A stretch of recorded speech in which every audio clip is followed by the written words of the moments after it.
Hello there, the tie guru here. I'm going to show you one of the most popular ways to knot a tie, the Windsor knot.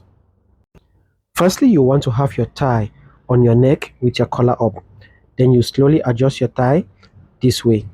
Then you're going to have your tie just about 10 inches with the wider end or the longer end of the tie over the shorter edge. Take the wide end, thread it through the back of the opening from behind to form this. After achieving this, you can now take the wide end, you wrap it all the way from behind like this. Now continue with the wide end, cross it all the way from in front through the loop. You are now going to achieve a V shape that looks like this. Now the hardest part is done. Let's move to the easiest part.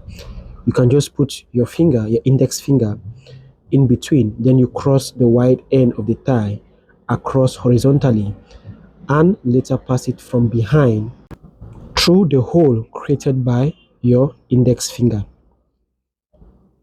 You can now just adjust the tie slowly to form the perfect Windsor or double Windsor knot. You can just adjust the ties using the long end and the short end right up to your neck. Then you can just fix your collar, and there you go. You have the perfect full Windsor or double Windsor knot.